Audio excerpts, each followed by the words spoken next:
Let's take a look at 3 disturbing stories that have happened recently and comment on why they are relevant to Christians.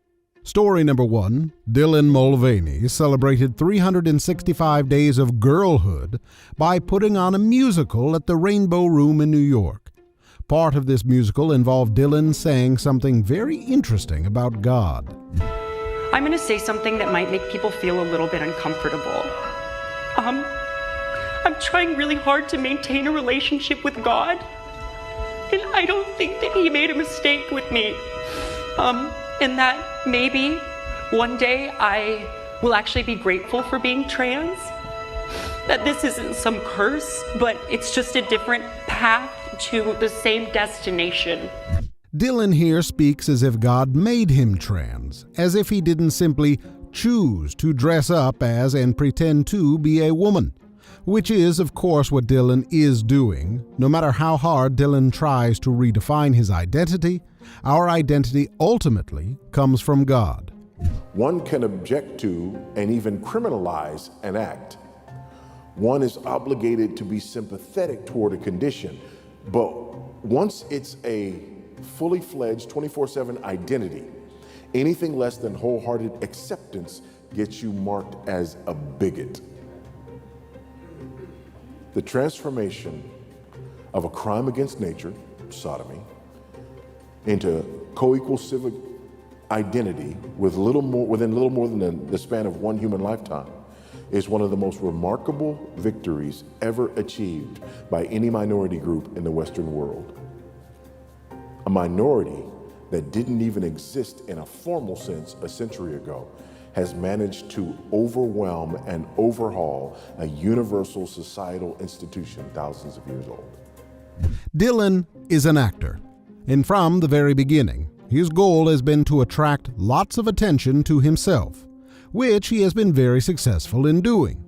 Watch how similar his behavior is even before he started identifying as transgender, and how he loves drawing attention to himself.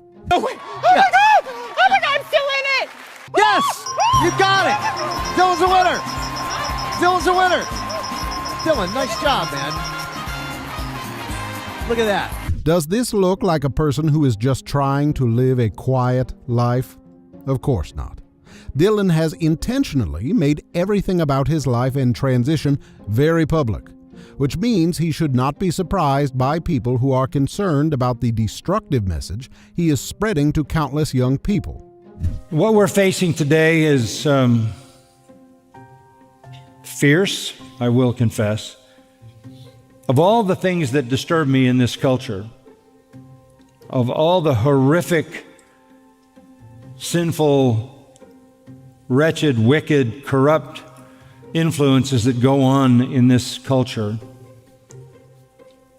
I think the thing that distresses me most is the war on children.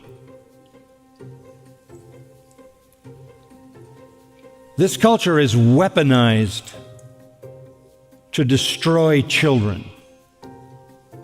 It's systematically designed to do that. Story number 2. Watch what happens when Piers Morgan challenges Angelica Malin regarding her gender ideology. So why can't I identify? Okay, why can't I identify as a black lesbian? Well, firstly, I mean, it was. Well, I'm serious. I'm serious. If I can identify as anything without any need to prove I'm actually what that is, why can't I, on International Women's Day, say I'm Piers Morgan, I'm a black lesbian? I think taking it to a kind of absurd status. I think that's talking about quite a with strong respect, I think that change. you'd already opened the absurdity door by saying it is limitless. You can do what you like. Anyone can say I'm a woman. So I simply ask you, why can't I? I mean, this point kind of ridicules trans people to an extent. Actually, I think what you said ridicules trans people. Of course, Piers Morgan is absolutely correct here. It's simply not Piers who is being absurd, but it's the people who are pushing the idea that people simply are who they identify as, and everyone else needs to accept whatever identity other people believe they are. Angelica goes on to continue demonstrating the absurdity of her own position. How many? Well, let me ask you this. Let me ask you this, Angelica. How many genders are there? 2. There are 2 genders. Oh. Wow. So you don't believe in transgenders at all? Well, I think there are. Whoa, hang on. Whoa. There are two genders. Well, it's taught in... Well, you say, well, you've literally just launched this huge defence of transgenderism. Now you've eradicated it. I think If there are two genders, you mean male and female, right? There's gender fluidity. I will... Fluid between what? Between what? Between different identities, and we can choose different You identities. see how difficult this is, though? But it is difficult, but I think making... But it's not difficult until you make it difficult. Again, I commend Piers for asking very simple, basic questions that expose the absolute absurdity of modern gender ideology.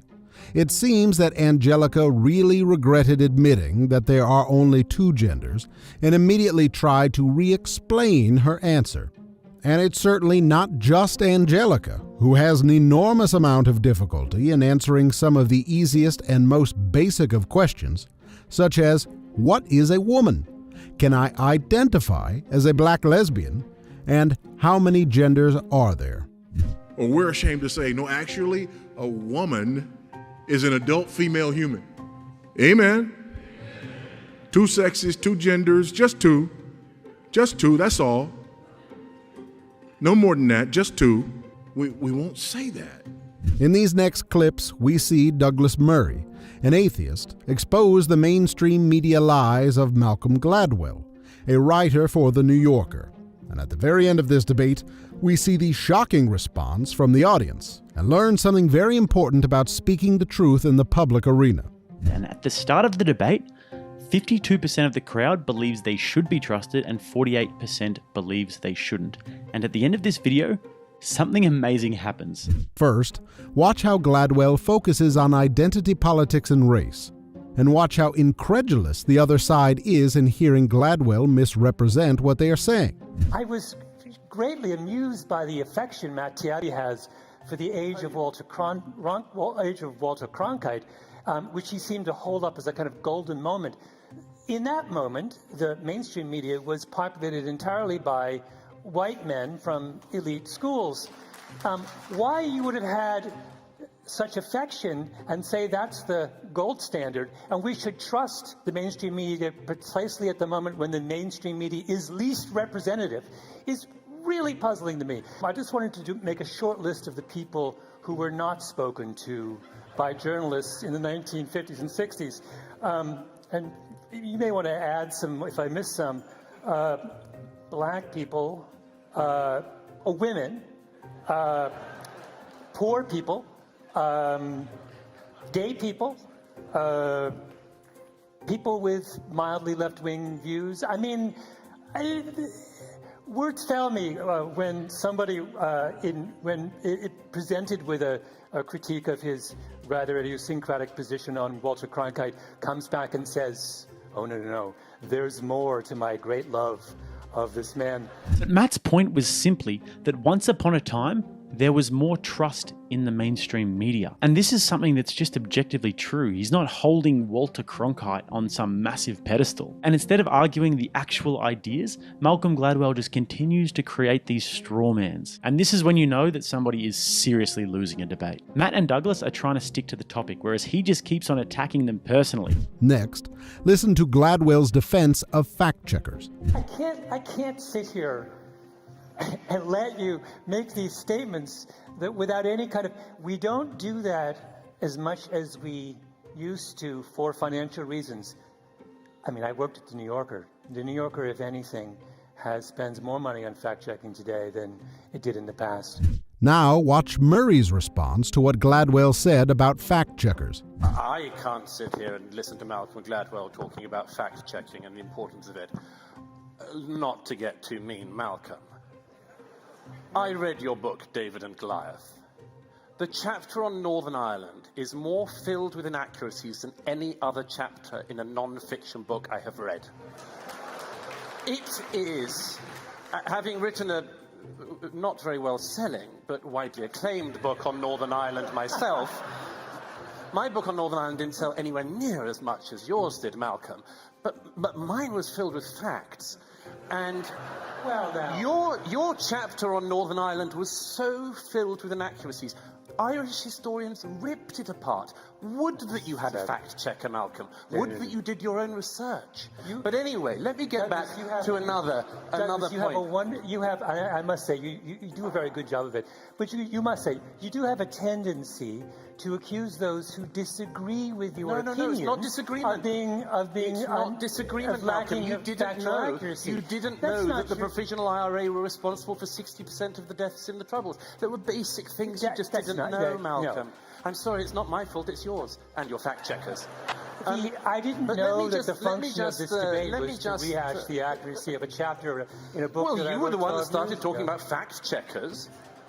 I'm simply saying, why don't you employ some? I suspect or your publishers. Douglas, why don't I make the point I wanted to make other than that? Briefly, yes. Good Lord. So take the Hunter Biden story. Oh, here we go. I'm sorry. Of course you don't want to hear it. Is there no end to the kind of Twitter stuff you guys are going to dredge up? Of course you don't want to hear it, Malcolm. Of course you wouldn't, because it goes against your ideological presumptions. That story was a big story, okay? It was a big story. The New York Post, which I write for, but the New York Post, America's oldest newspaper, was silenced on Twitter, was silenced across the media. You know, the Washington Post has now picked it up. It's saying that, yeah, the laptop's true. But why didn't the media pick it up before? Why didn't they call up people? Why didn't they check whether the emails were accurate? Because they didn't want Biden to lose the election. He was their guy. And they weren't going to screw that up. Throughout this debate, I was impressed by how articulate Murray was in exposing the bias and corruption of the mainstream media. Here, Murray points out that the mainstream media cannot be trusted because it is not driven by truth, but rather by an agenda. Malcolm, you're kind of, oh my God, what a yawnaroo the whole Hunter Biden story is. How boring to talk about the idea of corruption at an epic scale in the first family. How boring. Who would want to harp on about that? Let me try the counterfactual on you. It's October 2020, and a huge number of emails are suddenly dumped revealing unbelievable scandal in the Trump family. I don't want to concentrate on the dick pics and the crack and stuff. Never mind about Don Jr. if he'd been doing that. Let's just focus on the emails. There was a very easy way, Michelle, as you know, to certify whether this stuff was true. You could call up anyone on the email chains and say, did you get this email? They didn't bother with any of that stuff. They'd have been excited as hell across most of the mainstream media if this had been emails from Donald Trump's son saying, and I'm no Trump fan, let's not get into that cheap rot. But if it had been Don Jr. saying to his child, you've no idea what I've done for this family, the demeaning things I've gone through, I have to give half of everything I earn to my dad. Oh, you're Nauru, definitely. Who'd care about that? No, the point is simply that this was one of the occasions in recent years where the mainstream media showed its transparency as a political organization. That's why we care. I was also amazed throughout this interview regarding how dismissive and contemptuous Gladwell was towards pretty much every good point that the other side raised. Gladwell truly acted the part of an elite who believes everyone else is just completely below him in intellect and honesty, even when it seems quite clear that the audience is very much connecting with what his opponents are saying. It's so strange hearing you debate, Malcolm, because you listen to nothing that your opponents say. It's quite extraordinary. I've met it before, but never quite so badly as it occurs in you. You keep saying things that neither of us have said, and then you try to pathologize what we say. You decide to say things like, oh, it's a conspiracy theory. If it comes from this side, it's a conspiracy theory. You see, we don't do our research. We're just conspiracy theorists. Apparently mild dose of it, he says, in his excellent medical-like analysis of his opponents. We just have a mild dose. No, Malcolm, why don't you listen to what comes out of our mouths and try to learn something from it, as I am with you this evening?